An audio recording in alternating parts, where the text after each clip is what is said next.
Jim, you look like a fucking geek. I had to do this shit my first year here too. It was horrible. I'm glad I don't have to do that anymore. Is this a fire hazard? I don't know. It's a coolness hazard for you though, Jim. Hey, not bad. Anyway, Jim and I are doing a promo now to let you know what the schedule will be for the video department here at SBR Videos. Of course, Jim and I have been doing the Loshak the Bag Show, which has gotten a nice response. We are going to be on a break though. There are going to be no Jimmy the Bag shows from Wednesday, December 20th through to Tuesday, January 2nd. So Tuesday the 19th is going to be the last day over the holiday season for the Loshak and the Bag shows. Then they will pick up again on Wednesday the 27th, but only once a day at 6 o'clock Eastern time, and that will be for a week. And then on a Wednesday, January 3rd is when things will start up again, twice a day. Jimmy the Bag, you think we'll be able to pick up where we left off? Do you think that the break will throw our chemistry off somehow and all of a sudden it just won't be as good of a show? No, I'll be fucking itching. It's going to be a I'll great be show. itching to be back in action, it's going to be as good of a show as ever on January 3rd. In between then, though, in the 12 o'clock Eastern time slot, we are going to have some great content. We're going to be doing Bulls specials hosted by myself with Big Man and Drew Martin as guest analysts, and we're going to break down the Bulls each day for the Bulls that are coming up that day, and that will start on Wednesday the 20th and last through to Tuesday, January 2nd, every day at 12 o'clock Eastern time, Bull coverage. So that should be, I'm looking forward to that for sure, breaking down the Bulls of that day in depth, and then Jimmy the Bag on January 3rd. We'll see if we can't make maybe even a better show in the new year, right? Right. New year, new me, new Loshak the Bag show starting January 3rd, twice a day. My back is burning. Should that be happening? Hi, welcome to SBR Sports Picks. My name is Peter Loshak. Today is Saturday, December 30th. Of course, here at SBR Videos, we've been doing bowl specials previews every day, covering each day's bowls, and now we are going to take a look at the two college football playoffs championship games, Georgia, Oklahoma, Alabama, Clemson. Big Man on campus, Jimmy the Bag, Andrew Martin, and I are all going to put our collective heads together and try to come up with the best picks that we possibly can on these games. Boys, these are, of course, obviously very tough games. This reminds me of like the Final Four in college basketball, which I find particularly hard to handicap. I love the March Madness in general, especially the early rounds, but later in the rounds, you get situations like these where you have teams with like maximum motivation, maximum talent, usually no weaknesses. The market reads them accurately, and it's just generally it can be a very hard circumstance to find betting value with, even though the games, of course, are awesome to watch. Let's get right into it, guys. Georgia, Oklahoma. Let's start with this one. Big news here, of course, is that Georgia has taken big money. They opened up as an underdog, and now they are a favorite market-wide. It's 2.5, although the Greek has 2, so if anyone wants to take Georgia here, we can take the Greek's number at -2, -110. Everyone else has 2.5, though, and I guess the other big factor to consider in this game is Oklahoma is the one team out of the 4 in the college football playoffs who actually does have a weakness statistically, right? All the other teams have very strong defenses. Oklahoma has a notably subpar defense, especially for a team in the college football playoffs. But the reason they are in the college football playoffs, of course, is because their offense is just epically awesome. I've seen some statistics saying that it's one of the best ever in college football. The difference between them and the second-ranked offense in this year is the same as, I believe, the difference between the second-ranked offense and like the number 10 or 15th ranked offense, something like that. They're clearly head and shoulders above everyone else offensively this year, which is why they are in the college football playoffs despite an eye-poppingly subpar defense. Let's start with Drew Martin. Big line move in favor of Georgia. The total hasn't moved much. It is 60. What are your first thoughts on the lines here? You know, Pete, I think you bring up some great points. This line move, I actually agree with. I believe Oklahoma, when healthy, has the best offense out of the 4 of them, and like you said, the worst defense. So in big games like this, we've seen it year after year. You know, these defenses, especially up front, can kind of control and just kind of control the other team's offense. And I'll tell you the kicker here, Pete, and the reason I bet Georgia, and I would recommend people bet Georgia as well, very soon before you get to that key number of 3. I know BMOC, Jimmy might bring this up as well. on social media, you can find that Baker Mayfield is actually pretty sick. He doesn't look good. I know I read yesterday on Twitter that he missed a couple of kind of team outings with the Sooners there, preparing for the bowl game. And pretty much, Lincoln Riley has told the team for them just to say, hey, ask Lincoln Riley about Baker Mayfield's health. So I think there's something there. If the best player on the team, arguably the best player in the country, the most dynamic quarterback, isn't 100%, I don't want anything to do with the Sooners, especially going up against the defensive front for Georgia. I personally bet the Bulldogs, and I would recommend grabbing them under 3. All right, it is. Yes, the line is headed up, but the Greek does still have 2, -110. Drew Martin making an official pick on Georgia, -2, -110. And Drew Martin, let me just quickly ask you, I was thinking maybe now, I'm just thinking out loud here about making my official pick here, the under, right? Obviously, Oklahoma, an explosive team. Most of their games go way over 60. They were an overtrender on the year, but not a super overtrender on the year. They did have some games that went under, but that was usually like the Texas Tech game. Game went to 77, but it was credited as an under because the total was 78 on that one. But, the Texas game went into the 50s. The Ohio State game went into the 40s. What's your take on maybe a shot with the under? I'm assuming that Georgia is going to have a game plan here to try to make it run heavy and limit the offensive opportunities for Oklahoma. But that's not enough for me to like the under. The big question is, will Georgia's defense be able to contain Oklahoma somehow? And that is what I'm not quite sure about. What's your take on that? What would you have to say to a play on the under here? Yeah, both teams ATS-wise were money makers, and both teams trended towards the under. So if you were betting unders blindly with both teams, you made money. I would carry that over to this matchup, especially with Baker Mayfield being sick. I think Georgia's defensive line should be able to control them. So yeah, I would lean with you towards the under, Pete. All right, actually I have Oklahoma as 7-6 over/under on the year, according to my numbers here. Okay, I have them at 6 and 7. So I guess it depends. Well, it depends. Yeah, that just shows you why getting the best number is so important. It can flip a team from having been profitable to unprofitable on the year in terms of totals. Let's go to you, big man on campus. This is a tough, tight game here. Big line move in favor of Georgia, but not big enough to push Drew Martin off it. He likes Georgia -2, -110. I'm kicking around, I'm kicking around the under in my head as we speak, as we analyze this game. Big man on campus, what do you like here? I agree 100% with Drew Martin. I like Georgia as well. I think they are the kind of team that wins national titles, and Oklahoma isn't. Baker Mayfield's a great player. I'm not going to say he isn't. No one will make the case that he isn't. But the concern I have with Oklahoma is I think he can be pretty good in this game, and Georgia could still win. Oklahoma has a limited run game other than Baker Mayfield. This isn't a Samaje Perine type of team that they've had. And you look at that game a couple years ago in Mayfield, he was very good, 311 yards against Clemson in that game. But the big kicker was they couldn't run the football, and he threw 2 interceptions. Georgia defensively has the best player in the country on defense. Roquan Smith is a maniac on defense. And I was really impressed with Jake Fromm over the final couple weeks of the season. He showed me that he can stay in games, he can keep his team in games, he can be that game manager. If you're the Georgia Bulldogs, you have to find a way to just continue to keep the football on the ground, beat them up on the ground. Georgia 18th in the country in time of possession. That's obviously key in this game. And the health of Baker Mayfield's key as well. I mentioned to the guys before the show here, Baker Mayfield looks terrible.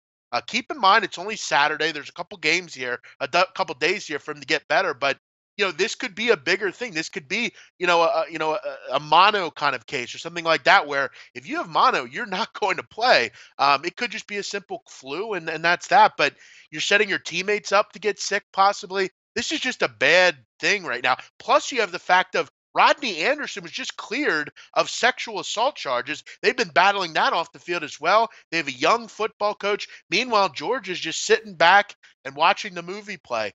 They're better prepared. Teams like this just don't win these big type of games. Defensively, they're just not good enough. I'm really concerned about Oklahoma in this game on defense. I think this is a 34-17 type of game. I think Georgia does a wondrous job on them defensively, and I think they win similar to the way Clemson beat them in 2015. Okay, yeah. I mean, Georgia was basically lights out ATS all year long. They're really only their ATS losses were when they were just like a 30-plus point favorite, against like Samford and against Missouri, except for the Auburn game where they were a 2.5-point favorite, exact same line as they have here, and they got blown the f out. Big man on campus, do you just throw that game out as a speed bump, as an anomaly? Well, yeah, because I mean they did beat Auburn as well. So I mean, yeah, I mean, look, they have to, it's been they could forget about that. That was a long time ago. They're in the college football playoff. That's all that matters right now. The focus for this team is a lot better than I think the focus for Oklahoma. I think all the guys will agree. These are the last things you want to deal with on a week. This is like getting sick during the Super Bowl. And a lot of the times these competitors, these big time football players, they play through things like this, but this is a definite concern here with how healthy he is. I mean, Baker Mayfield came out and said, "I'm not 100%, but that won't matter." That's not exactly as a better something I want to hear. If he doesn't play or is limited in this game, Oklahoma has absolutely no shot because unlike other teams, they can't fall in their run game, they can't fall in their defense, they can't fall in coaching. They're a one-man team, and without Baker Mayfield, they're just a very average football team, I think. All right, interesting points there, Jimmy the Bag, big man on campus, and Drew Martin starting to bring me around maybe to adding on Georgia -2 as my official pick. That's certainly the way the market feels this game is headed. What is your take on this one, Jimmy the Bag? I'm doubling up on this game, and I agree with you guys implicitly. In Georgia's only loss this year against Auburn, Auburn completely sold out on the run. They forced Fromm to throw 29 times, limited the Bulldogs to just 1.4 yards per carry. And as we've mentioned, Oklahoma Sooners defense can't do that. They're incapable of doing what Auburn did to Georgia.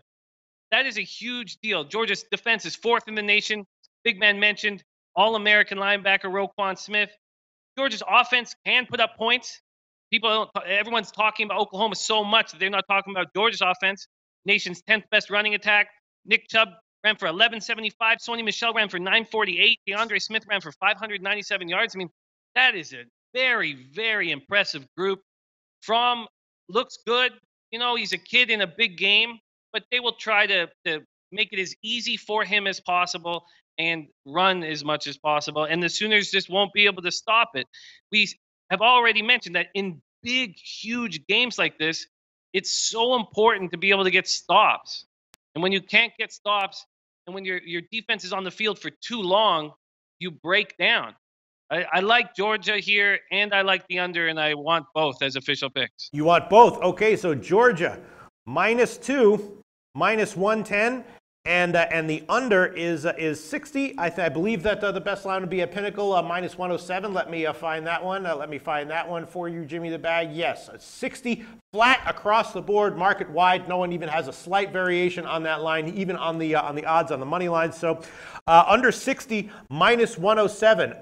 Let's go back to you, Drew Martin. Just looking over who Georgia has played defensively this year. Obviously, the game, shutting down Auburn in that one was kind of impressive, was quite impressive. But other than that, who did they really stop? I guess you could say they stopped Mississippi State in late September. That was a nice defensive game. The Notre Dame game, the second game of the year, was pretty nice. That one went under. But everyone else they stopped, kind of mediocre offenses. Vanderbilt, Florida, South Carolina, Kentucky, Georgia Tech. Okay, that was an option offense in the last game of the year. But is Georgia's defense really as elite as they look statistically, or is it maybe a little bit having to do with the teams that they played?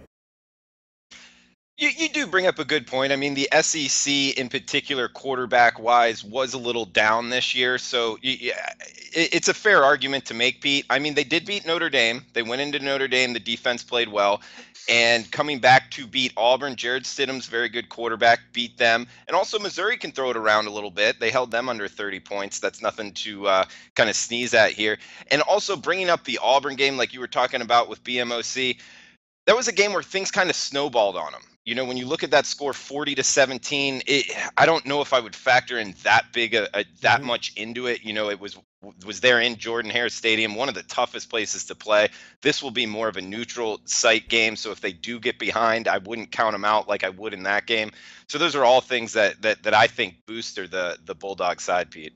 All right, big man on campus. You know, I'm looking at who Georgia played and which offenses, any strong offenses that they really held down. You know, obviously they have a great defense. You know, but I'm not necessarily seeing anything that makes me think, wow, this defense really steps up against elite offenses. And then you look at Oklahoma. I mean, they put big numbers up on the TCU defense twice. They put a big number up on Iowa State, even though that was their big loss. They still put up a big number up on them. They put 30 against Ohio State, and of course won that one outright as an underdog. So I'm seeing a lot of great defenses that Oklahoma just scored big time on. Maybe Georgia's defense a little bit less elite than we're thinking they are, or would you disagree with that? Well, you're making really good points, Peter, and that's what I love about you, Peter. You always give us these hardcore questions. They're very well thought out, and they're good questions. But I've made my comments here on the Big 12. I don't think it's a good conference. I think it's very subpar compared to these conferences here. And again, I mean, you made a good point. I mean, they put 31 up on Ohio State. Keep in mind, you know, Barrett, that was the beginning of the year. They scored on some good defense, but they also gave up 38 to Iowa State and lost. They also gave up a lot of points throughout the season as well. So while they do have a good offense, I'm just looking at historical stuff here. These teams don't necessarily do well in these games. Just the truth of the matter. And you added some of the off the field stuff. That's concerning. I mean, where's the Kansas on Georgia's schedule? Where is the poor team? I mean, look, Iowa State's a nice story and everything, but they're a team you need to beat. I mean, especially as 29, 30-point favorites as they were in that game. It's just Georgia team's a different animal. And I think on both sides of the ball, they have a lot of advantages. Maybe just a quarterback. That's about the only thing that they have over Georgia. Yeah. All right, Jimmy the Bag, I'll ask you just about the point that I brought up here. You know, I'm looking at Georgia's big defensive performances this year, which is game after game. But, you know, Tennessee, Vanderbilt, Florida, South Carolina, Kentucky, not quite a murderer's row of, SEC offenses here. And, of course, once again, the difference between Oklahoma's offense statistically and the number 2 offenses, which I believe is Alabama and Oklahoma State, is the same as the difference between those offenses and the number 10. You have to go all the way down to Central Florida to find that big of a gap. That's purely based on statistics. I got that from an article I read on 538. But Jimmy the Bag, is Georgia's defense elite enough to contain Oklahoma, to be reliable enough to contain Oklahoma?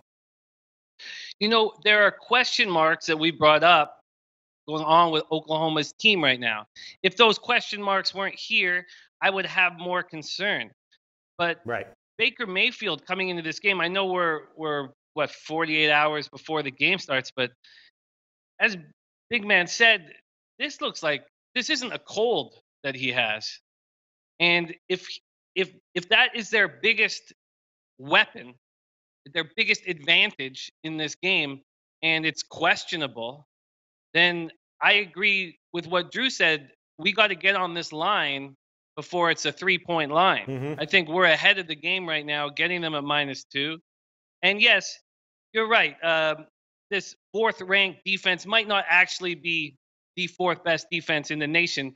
They didn't play some of the teams, some of the offensive teams that exist, but they are better in so many different positions all over the field than Oklahoma. And when you take Mayfield and add a giant question mark on him, then this is a simple play to me. Okay. That settles it. Jimmy the Bag taking Georgia -2, -110, and the under 60, -107. Big Man on Campus and Drew Martin both confidently taking Georgia -2, -110. I'll make my official play on this one, the under 60, -107, agreeing with Jimmy the Bag on that one.